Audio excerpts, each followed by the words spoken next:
Love by chance, तू मेरा सुकून, एपिसोड नंबर 18। अब तक आपने पढ़ा। अरमान ने अनमोल की सच्चाई बता दी। वहीं अरमान काफ़ी गुस्से में था। वहीं क्या अनमोल अब अरमान की बातों में आज सच बोलेगा या फिर गुस्से में करेगा कुछ काम? जानेंगे कहानी के इस भाग में। चलिए कहानी को अब आगे बढ़ाते हैं कि आखिर आगे क्या हुआ। अनमोल गुस्से में अपनी मुट्ठियों को बंद करते हुए बोला, बिल्कुल सही बोला तूने। तेरे कारण हुआ है ये सब। तेरी उस माँ के कारण हुआ है जिसने मेरी माँ का घर उजाड़ दिया। पर कोई बात नहीं, अब तुम दोनों में से कोई नहीं बचेगा। मैं इस फैमिली में आना चाहता था ताकि शिव को मार सकूं, इस पूरे राठौर फैमिली को मार सकूं, इस पर अपना इकलौता वर्चस्व जमा सकूं। उसके बाद शिवांगी से आराम से शादी कर सकूं। जैसे ही शिव ने यह सुना तो उसे बेहद गुस्सा आया। शिव अभी भी सुन रहा था। वो अनमोल की सारी बातें सुनना चाहता था कि अनमोल किस मकसद से आया हुआ है। अनमोल फिर बोला, बिल्कुल सही सुना तूने अरमान सिंह राठौर। मैं यहाँ केवल शिवांगी के लिए आया। मुझे लगा कि इकलौती बाप की बेटी है, करोड़ों की जायदाद है। तेरे मर जाने के बाद मैं उसे सहारा दूंगा। उसके बाप के मन में इतना अपनापन अपने लिए पैदा कर दूंगा कि वह खुशी खुशी अपनी बेटी का हाथ मुझे दे देगा। पर ऐसा हो न सका, वो भी सब अरमान की वजह से। अगर ये नहीं आता बीच में तो आज मेरा प्लान काम कर चुका होता। तुम पूरे परिवार वाले मुझे भगवान मानते। तुम्हें लगता कि मैंने तुम्हारे बेटे को और बहू को बचाया है। तुम सब मुझे अपने परिवार के साथ साथ अपने दिलों में जगह देते। तभी अरमान बोला, वेरी सैड, पर ऐसा हो न सका। घर वालों के दिल में प्यार बनाने के बजाय तुम्हारे लिए नफरत पैदा हो गई। क्या हुआ सोनाली माँ, यही सोच रही हो ना मुझे ये सब कैसे पता चला? वैसे बता दूं, मुझे ये सब तुम्हारे कारण ही पता चला। याद है जब तुम्हारे सर में दर्द हुआ, तुम बहाना बनाकर अपने कमरे में चली गई। मुझे तुम्हारी चिंता थी, इसलिए तुम्हारे लिए अपने कमरे में दवाई लेकर आ रहा था। तभी मैंने वो सारी बातें सुन ली थी। पता है, जितना दुख मुझे अपने वजूद पर हो रहा है उससे कहीं ज़्यादा दुख मुझे इस बात पर हुआ कि मैंने तुम्हें अपनी माँ समझा।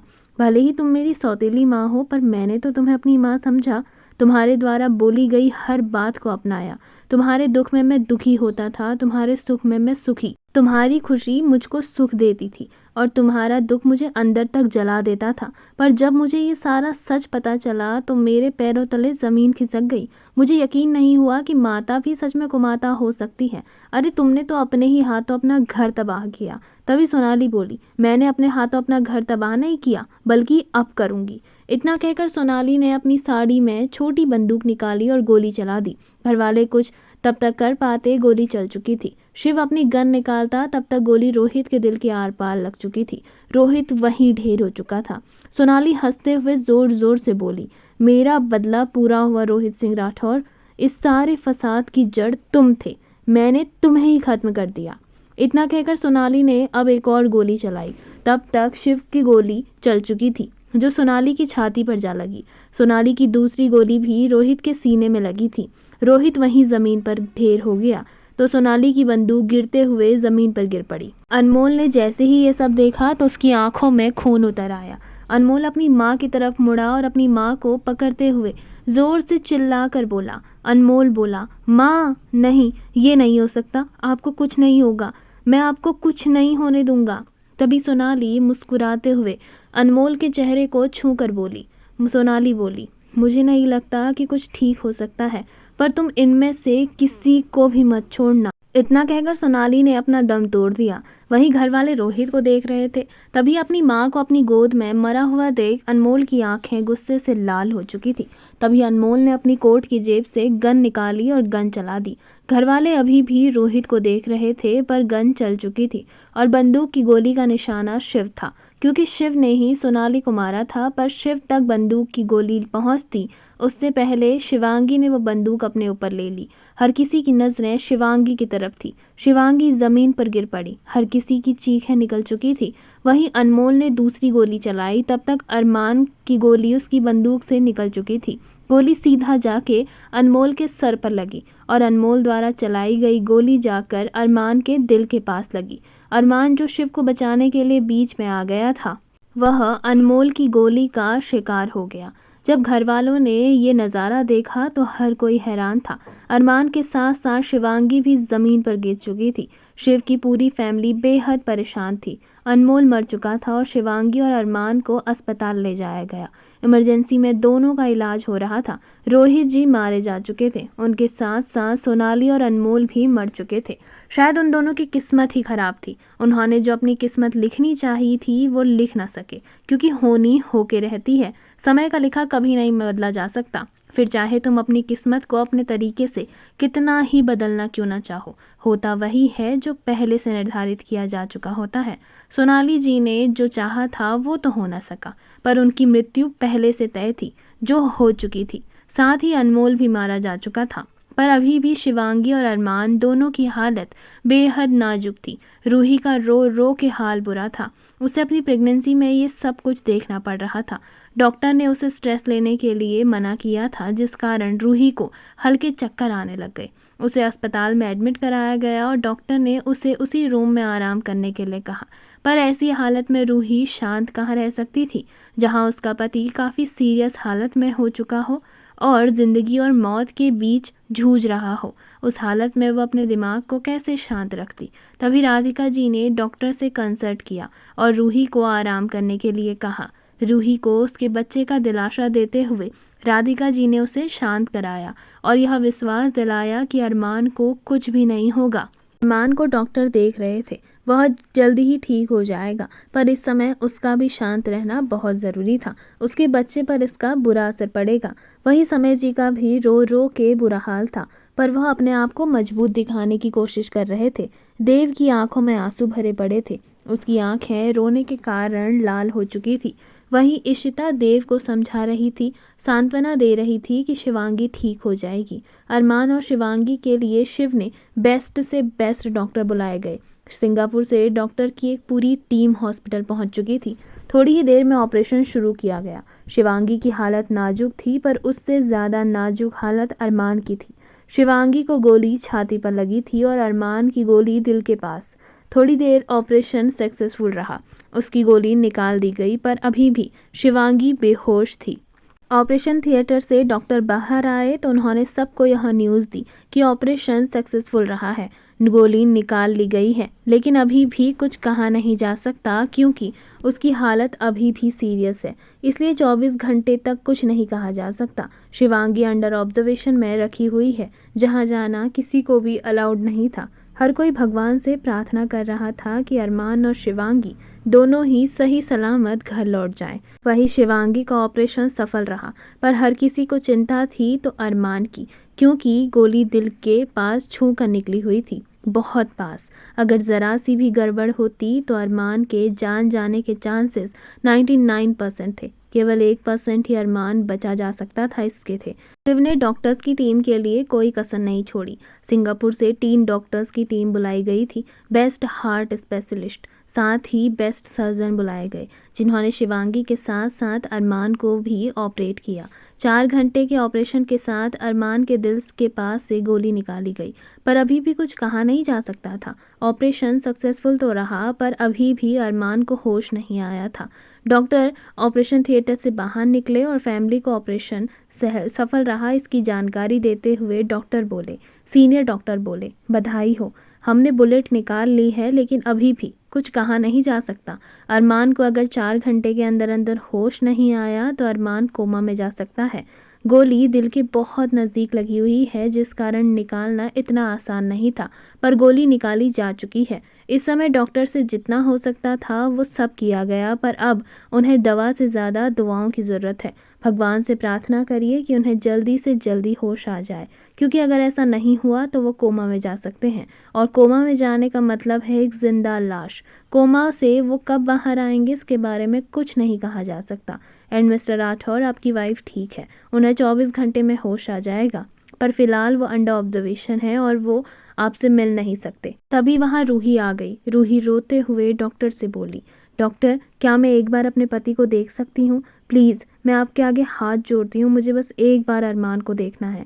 डॉक्टर बोले, सो सॉरी मिसेस राठौर, पर हम आपको मिलने के लिए अलाउड नहीं कर सकते।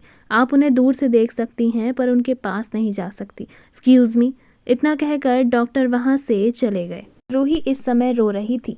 तभी अविका जी रूही के पास आई और उसके सर पर हाथ फेरते हुए बोली। अविका जी बोली, बेटा चिंता मत करो और अरमान को कुछ नहीं होगा, हमें भगवान पर पूरा भरोसा है। अरमान सही सलामत घर आएगा, तुम बिल्कुल चिंता मत करो अरमान की। तो वहीं अविका जी ने जब इतने प्यार से कहा तो रूही फूट फूट कर रो पड़ी। अविका जी को गले लगाते हुए रूही सिसकियों को भरते हुए बोली। रूही बोली, चाची जी मुझे माफ़ कर दो, मैंने सोनाली आंटी की बातों में आकर बहुत गलत करा। ये शायद उसी का परिणाम है कि आज मैं अपने पति के प्यार के लिए तरस रही हूँ, उन्हें बचाने के लिए यूँ खड़ी हुई हूँ। तभी अविका जी बोली, बेटा तुम्हारी कोई गलती नहीं है और तुम ये मत सोचना कि तुम हमारे परिवार का हिस्सा नहीं हो, तुम हमारे परिवार का एक अटूट हिस्सा हो। अरमान बिल्कुल ठीक हो जाएगा। इतना कहते कहते अविका जी ने रूही को शांत कराया। वहीं राधिका जी भी रूही को शांत कराने की पूरी कोशिश कर रही थी। थोड़ी देर बाद अविका जी ने रूही को आराम करने के लिए कहा तो राधिका जी वहीं एक रूम में लेकर रूही को चली गई और उसे आराम करने के लिए कहा। रूही का बिल्कुल मन नहीं था पर वो कर भी क्या सकती थी। डॉक्टर ने उसे इंजेक्शन दिया और रूही धीरे धीरे नींद की आगोश में चली गई। ये करना ज़रूरी था क्योंकि रूही की हालत काफ़ी ज़्यादा सीरियस होने वाली थी।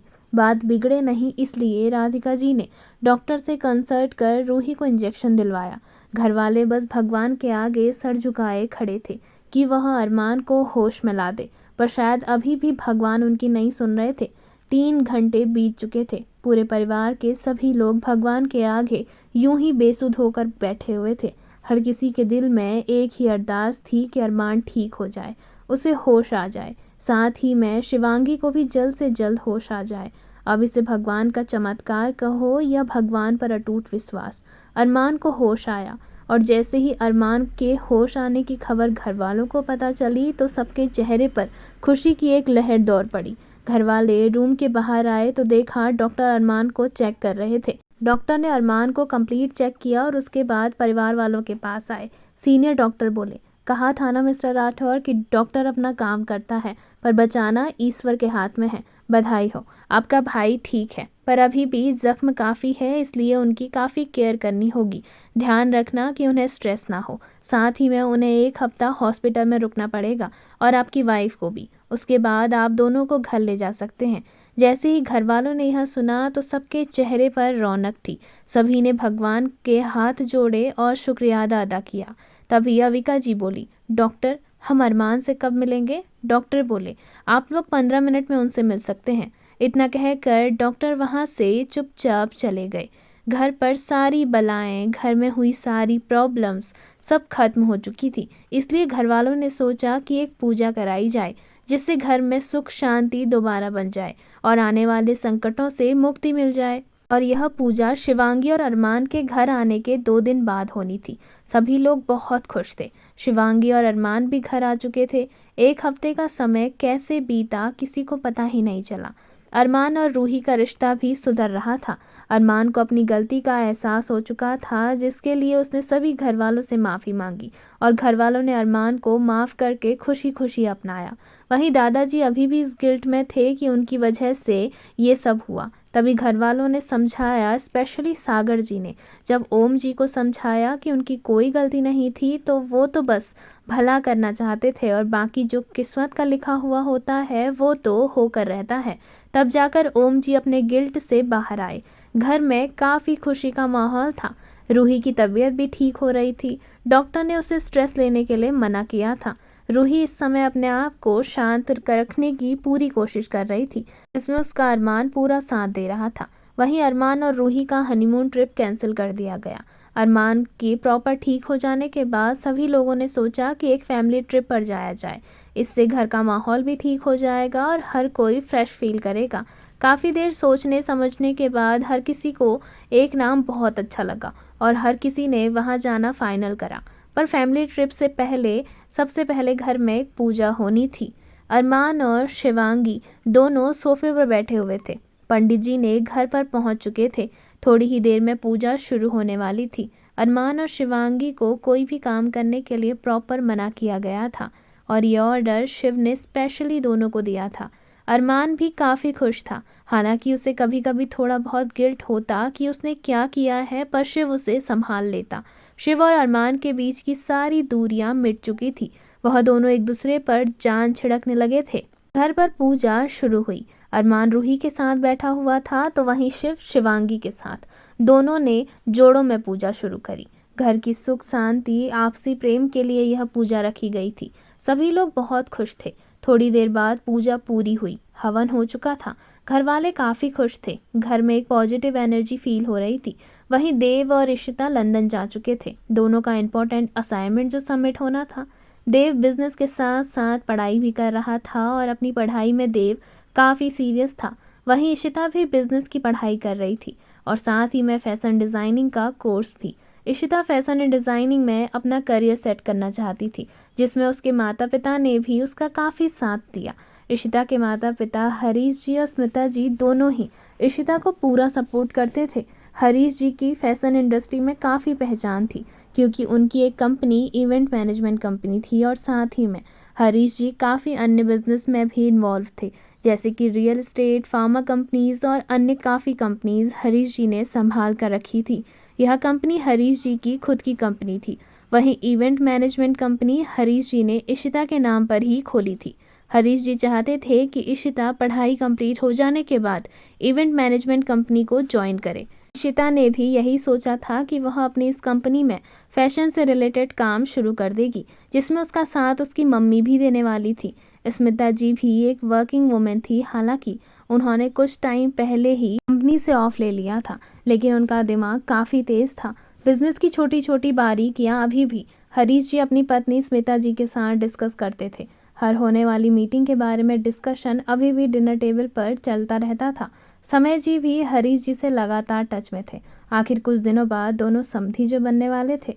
इशिता और देव के रिश्ते के बारे में घर पर पता चल चुका था, लेकिन दोनों अभी पढ़ाई पूरी होने के बाद रिलेशनशिप में आना चाहते थे।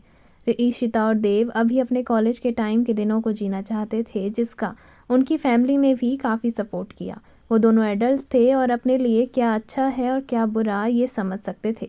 फैमिली सपोर्ट करने के कारण देव और इशिता को कोई परेशानी नहीं हुई। कॉलेज में भी वो दोनों परफेक्ट कपल कहे जाते थे। पढ़ाई पूरी होने के बाद इशिता और देव की सगाई होने वाली थी, पर सगाई से पहले फैमिली ट्रिप होने वाला था। देव और इशिता का भी यह सेमेस्टर समाप्त होने वाला था।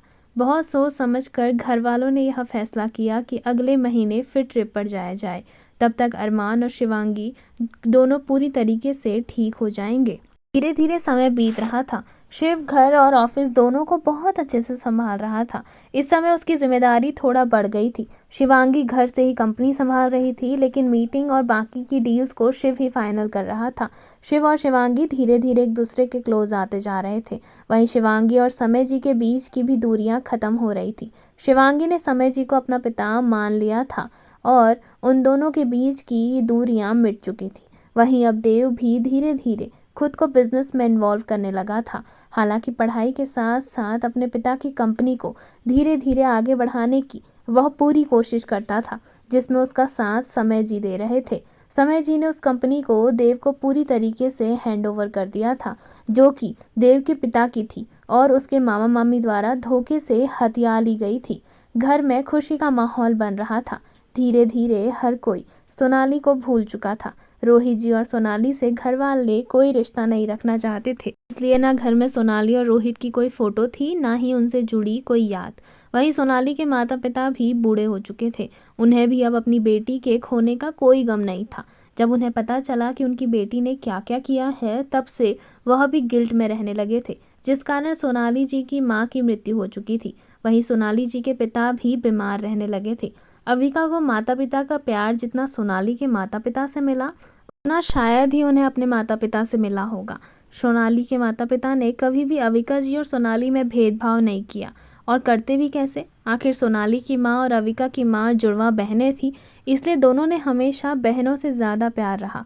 और उसके बाद देवरानी जेठानी बनी रही, तब भी दोनों बहनें जैसी ही रही थी। धीरे धीरे 1 महीना बीत चुका था और आज सभी घर वाले एक साथ अपनी बस में बैठकर राठौर्स के फार्म हाउस जा रहे थे, जहां 1 हफ्ता सब लोग पिकनिक मनाने वाले थे। राठौर्स का फार्म हाउस मुंबई जुहू बीच के पास था। वहां से नज़ारा बहुत सुंदर दिखता था। सभी घर वाले इस ट्रिप के लिए बहुत ज़्यादा एक्साइटेड थे। शिव ने कंपनी से 1 हफ्ते का ब्रेक लिया था, जहां शिव का राइट हैंड अक्षत कंपनी देख रहा था। वहीं शिव ये टाइम अपनी पूरी फैमिली को देना चाहता था। सभी लोग फार्म हाउस पहुंच चुके थे। हंसते खेलते कब दिन बीत रहे थे पता ही नहीं चल रहा था। हर किसी के चेहरे पर मुस्कान थी। कभी रूही इशिता को चिढ़ाती तो कभी शिवांगी। धीरे धीरे दिन बीत रहे थे। एक हफ्ते की फैमिली ट्रिप के बाद जब सभी लोग घर पहुंचे तो हर कोई फ्रेश फील कर रहा था। कुछ दिन बाद शिवांगी और अरमान ने भी धीरे धीरे कंपनी जाना शुरू कर दिया। जहां कंपनी राधिका जी संभाल रही थी, वहीं अब अरमान भी धीरे धीरे कंपनी के काम में घुल मिल रहा था। कंपनी और घर को अरमान बखूबी संभाल रहा था। समय बीतता गया। रूही की डिलीवरी का टाइम नज़दीक आ चुका था और फिर एक रात रूही को पेन शुरू हुआ। सबसे ज़्यादा हाइपर तो अरमान था और उसे शांत कराने की कोशिश शिव पिछले 1 घंटे से कर रहा था। परेशान तो शिव भी था क्योंकि वह ये सब पहली बार जो देख रहा था। वहीं शिवांगी भी घर वालों को संभाल रही थी। थोड़ी देर बाद बच्चे के रोने की आवाज़ आई जिसे सुनकर हर किसी के चेहरे पर मुस्कान थी। जब डॉक्टर बाहर आई तो उन्होंने घर वालों को ये खुशखबर दी। डॉक्टर बोली, बधाई हो, बेटी हुई है। इतना कहकर उन्होंने बच्ची को अरमान की गोद में दे दिया। अरमान ने जैसे ही उस बच्ची को देखा और डॉक्टर के द्वारा यह सुना कि बेटी हुई है तो अरमान की आंखों से तो आंसू बह निकले। अरमान छोटी सी बच्ची को अपनी गोद में उठाए हुए था और एक टकटकी लगाए हुए उसे ही निहार रहा था। वहीं शिव ने भी जो उस गुड़िया को देख रहा था उसकी भी आंखों से आंसू निकल आए। शिव अरमान से बोला, भाई आपने पकड़ लिया हो तो अब मेरी गुड़िया को मुझे दो। ये चाचू की प्रिंसेस है, देखना आपसे ज़्यादा मैं इसे प्यार करूँगा और ये मुझसे ज़्यादा प्यार करेगी। तभी अरमान बोला, ऐसे कैसे, ये मेरी गुड़िया है और मुझे ज़्यादा प्यार करेगी, तू हट यहाँ से। इतना कहकर अरमान ने अपनी गोद में ली हुई गुड़िया को साइड की तरफ कर लिया जिससे शिव उसे देख ना पाए। शिव अरमान की तरफ देखते हुए बोला, ये नहीं चलेगा भाई, गुड़िया तो मेरी है और वो अपनी चाचू की फेवरेट रहेगी। वो दोनों भाई यूं लड़ ही रहे थे और घर वाले उन्हें देख मुस्कुरा रहे थे। तभी सागर जी ने दोनों के कान पकड़े और बोले, सागर जी बोले, तुम्हारा अगर हो गया हो तो हम भी इंतज़ार में हैं। लाओ हमारी गुड़िया रानी को, अब हम पकड़ेंगे हमारी गुड़िया रानी को। तभी शिव और अरमान एक साथ बोले, हमारी नहीं, सिर्फ और सिर्फ मेरी। इतना बोलते ही दोनों एक दूसरे को घूरने लगे और शिव और अरमान की तरफ देखता हुआ बोला। तभी सागर जी ने गुड़िया को गोद में लिया और उसके बाद उसे गोद में एक टक निहारते हुए बोले। सागर जी बोले, बिल्कुल अरमान पर गई है, देखो इसकी आंखें अरमान जैसी हैं। तभी ओम जी बोले, बरखुरदार हम भी हैं और जहाँ तक हमें लगता है हम सबसे बड़े हैं घर में, तो हमें गुड़िया मिलनी चाहिए। लाइए दीजिए हमारी परपोती को। वहीं सागर जी ने मुस्कुराते हुए गुड़िया को ओम जी को दे दिया। ओम जी ने गुड़िया को देखा तो उसके बाद अपनी जेब से नोटों की गड्डियाँ निकालते हुए बच्ची के सर पर वार दिया और उसके बाद अपने बॉडीगार्ड को देते हुए गरीबों में बांटने के लिए कह दिया। ओम जी बच्चे की तरफ देखते हुए बोले, 8 पीढ़ी के बाद हमारे घर में लड़की पैदा हुई है, किसी सौभाग्य से कम नहीं है ये। सभी लोग ये सुनकर मुस्कुरा रहे थे। राधिका जी भी काफ़ी खुश थी। आखिर उनकी बेटी को इतना प्यारा ससुराल जो मिला था। वो भी अपने पुराने किए गए कामों पर शर्मिंदा थी। घर वालों ने उन्हें भी माफ़ कर दिया था।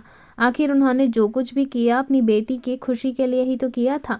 थोड़ी देर बाद रूही को रूम में शिफ्ट कर दिया गया। रूही बेड पर बैठी हुई थी कि तभी सभी घर वाले रूम में आए। ओम जी ने अभी भी गुड़िया को अपनी गोद में पकड़ा हुआ था।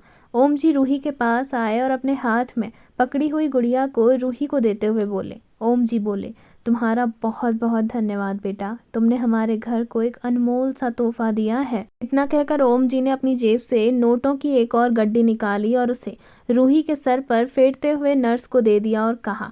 ओम जी बोले, ये लीजिए, आप लोग इसे आपस में बांट लीजिए और मिठाइयाँ खा लीजिएगा। घर के सभी लोग बहुत खुश थे। तभी शिवांगी रूही के पास आई और उस बच्ची को अपनी गोद में देने के लिए बोली। रूही ने मुस्कुराते हुए गुड़िया को शिवांगी की गोद में दे दिया। वहीं शिव भी शिवांगी के बगल में था। गुड़िया को जैसे ही शिवांगी ने अपनी गोद में पकड़ा तो गुड़िया ने तुरंत शिवांगी की उंगली पकड़ ली, जिसे देखकर शिवांगी मुस्कुरा उठी। वह दोनों इस समय एक परफेक्ट फैमिली लग रहे थे। तो वहीं उन दोनों को देखकर अविका जी ने एक नज़र शिव और शिवांगी और गोद में ली हुई बच्ची की तरफ देखा तो उनकी आंखों में हल्की खुशी के आंसू थे। वो मुस्कुराते हुए मन ही मन में बोली। अविका जी बोली, भगवान बस आपसे यही प्रार्थना है कि जल्द ही मेरे शिव की लाइफ में भी ये खुशियाँ आए, उसका परिवार भी पूरा हो जाए। तभी सागर जी ने अविका जी के कंधे पर हाथ रखा। मानो वह समझ गए हों कि अविका जी क्या सोच रही हैं। वह मुस्कुराते हुए अविका जी की तरफ देखकर बोले, सागर जी बोले, वह दिन भी जल्दी आएगा। यह सुनकर अविका जी ने सागर जी की तरफ देखा और फिर मुस्कुरा उठी। वहीं अरमान बोला, 1 मिनट रुको, हम सब ने पिक्चर्स तो ली ही नहीं। इतना कहकर अरमान ने अपना फ़ोन निकाला तो वहीं शिवांगी और गुड़िया की फ़ोटो लेने लगा। उसके बाद एक एक करके सब ने पिक्चर्स ली। रूही और बेबी की पिक्चर्स के बाद रूही की सोलो पिक्चर्स भी क्लिक की गई। रूही बहुत खुश थी, उसे इतना प्यार मिला, इतनी केयर। रूही की आंखों में आंसू आने लगे तो उसे रोता देख अविका जी रूही के पास आई और बोली, अविका जी बोली, क्या हुआ बेटा, तुम ठीक तो हो? कहीं कोई तकलीफ़ तो नहीं हो रही? बताओ, हम डॉक्टर को अभी बुला कर लाते हैं। तभी रूही अविका जी को गले लगाते हुए बोली, नहीं चाची माँ, बस आप लोगों का इतना प्यार देखकर आंखें भर आई। आप लोगों ने मुझे इतना प्यार दिया, इतना प्यार तो मुझे कभी मेरे अपने घर में भी नहीं मिला जितना यहाँ आप लोगों से मिला है। तभी राधिका जी आई और रूही के सर पर हाथ फेरते हुए बोली, राधिका जी बोली, किस्मत वाली हो तुम, जो तुम्हें ऐसा ससुराल मिला जहाँ तुमसे सब इतना ज़्यादा प्यार करते हैं। इतना कहकर वह चुप हो गई। तभी राधिका जी मुस्कुराते हुए बोली, वो सब तो ठीक है, अब मेरा सवाल अरमान और शिव से है। ये बताओ, तुम दोनों ने ये मेरी गुड़िया तो बहुत लगाया है, तो अब ये बताओ गुड़िया का नाम क्या रखा जाएगा और कौन रखेगा? तभी अरमान एटीट्यूड के साथ बोला, ऑब्वियसली मैं रखूँगा, मेरी गुड़िया है।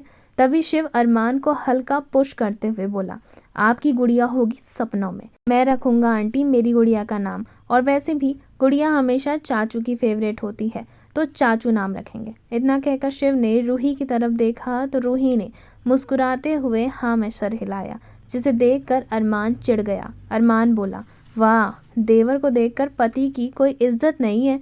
तभी शिवांगी बोली, आप चिंता मत करो अरमान भाई, मैं हूँ आपके साथ, मैं हूँ आपकी टीम में। तभी शिव शिवांगी की तरफ देखते हुए बोला। शिव बोला, वाह, पार्टी बदल ली, वो भी इतनी जल्दी? रूही बोली, कोई बात नहीं शिव, मैं हूँ तुम्हारे साथ। यूं ही हंसी मजाक करते करते रात निकल चुकी थी। रूही को 2 दिन हॉस्पिटल में रहना था और उसके बाद वो घर जा सकती थी। जिस दिन रूही का डिस्चार्ज होना था उस दिन राठौर फैमिली में सुबह से चहल पहल मची हुई थी। कोई इधर दौड़ रहा था तो कोई उधर, हर कोई हर काम परफेक्ट बनाने में लगा हुआ था। राठौर फैमिली को 1 मिनट बैठने का टाइम नहीं था। पूरे घर को सजाया हुआ था, हर कोई बहुत खुश था। आखिर परिवार में इतनी पीढ़ी के बाद लड़की जो पैदा हुई थी, घर वाले बहुत खुश थे। इसी बीच एक और खुशी ने दस्तक दी। आखिर क्या है वो खुशी, जानेंगे कहानी के आने वाले भाग में। आपको कहानी का यह भाग कैसा लगा कमेंट सेक्शन में कमेंट करके ज़रूर बताइएगा। वीडियो पसंद आई हो तो वीडियो को लाइक करेगा, शेयर करेगा, कमेंट करिएगा और बेल आइकन दबाकर चैनल को सब्सक्राइब करना ना भूलिएगा, ताकि आप इस कहानी के आने वाले किसी भी भाग को बिना मिस किए देख सकें। धन्यवाद।